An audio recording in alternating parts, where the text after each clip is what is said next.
Titindi at hahaba ang usapin sa pag-itan po ng kampo ni Congressman Leandro Libiste ng Batangas, anak ni Senador Libiste o Senador Loren Ligarda at ni Ombudsman Boyeng Remulla.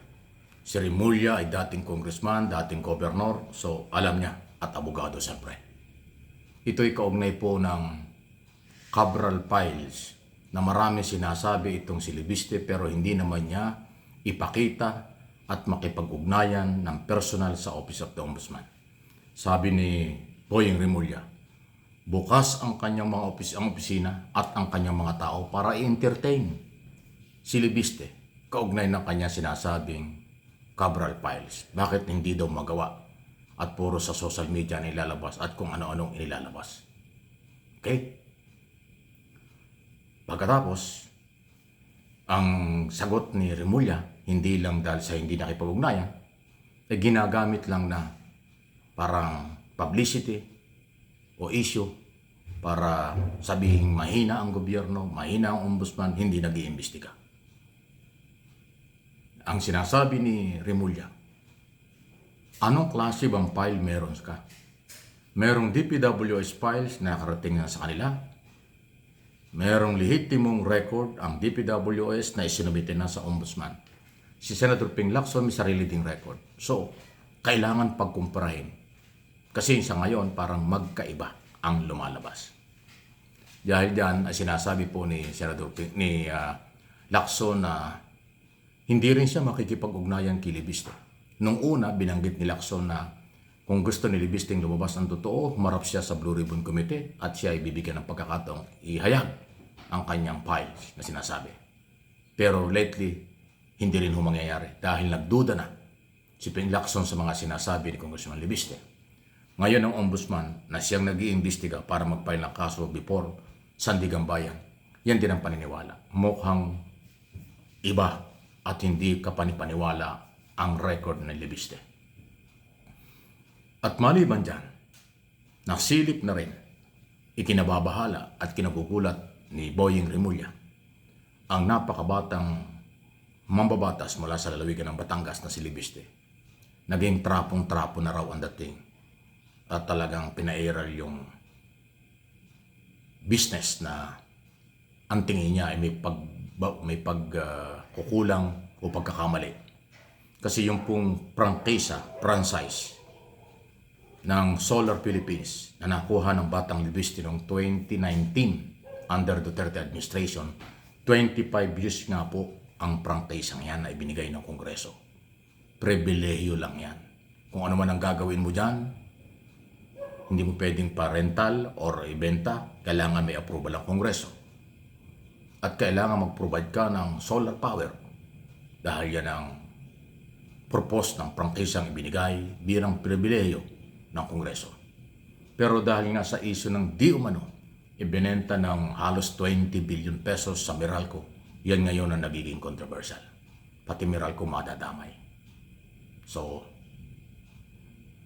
sino kaya ang ating papaniwalaan dito? Pati negosyo ni Libiste nasilip na. Sabi nga ni Remulla, batang-bata ka pa lang, nagnegosyo ka na at ginamit mo ang Kongreso. Wow! At hindi ka nagpaalam sa Kongreso. Paglabag yan sa franchise law, ang pagbebenta o pagpapagamit sa iba ng prangkisa without approval coming from the Congress. Yan po ang sinasabi ni Boyeng dahil yan dati ring congressman kaya alam niya. Ngayon, ang sagot ng kampo ni Libiste, kahit na raw anong sabihin sa kanya itong natitirang ilang araw o linggo, palalampasin niya. At siya daw ay nakahandang magdepensa at sumagot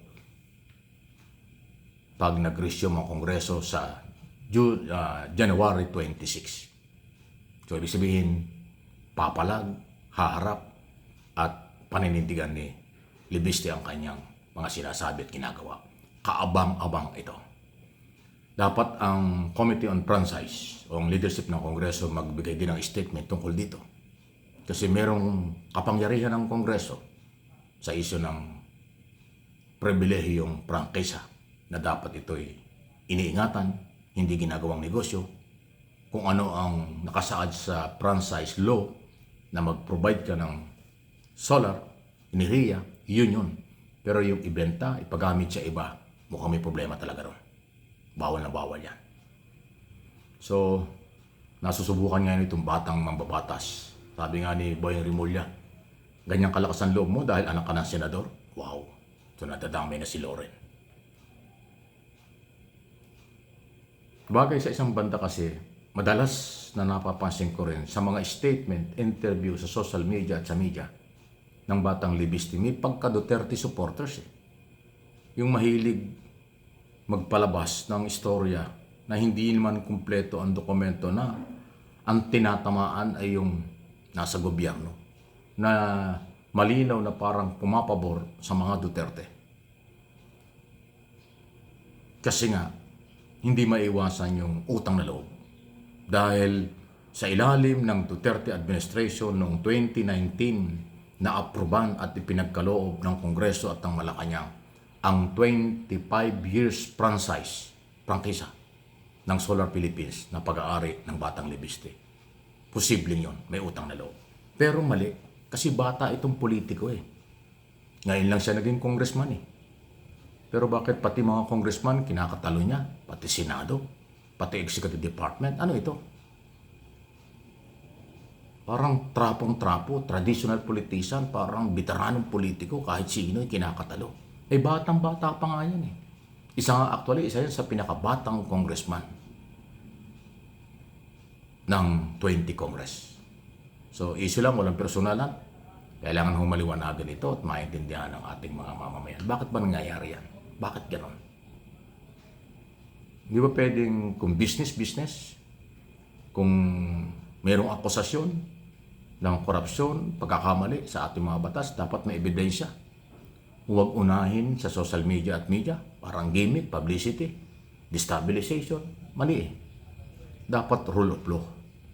Pag may ebidensya, imbestigahan, pagka nakuha ang pagpapatunay, dalhin sa korte. At dahil congressman, mag-file ka ng resolution in aid of legislation para mag-imbestiga. Hindi pwedeng puro sa social media at media kasi magiging gimmick at publicity lang. Nakakasira sa international community, nakakasira sa business community, tourism, at political stability sa akin pong interpretation at opinion. Yang ganyang galaw. Sana magbago. Ako pa naman ay naniniwalang lagi ang pag-asa ng bayan ay sa kabataan. Pero ito'y batang-batang congressman ay mukhang iba na ang galaw. Trapon-trapo talaga ang dating. Paano yan? Maglabas kayo ng dokumento, pagpapatunay, tama na, sobra na ang puro paratang.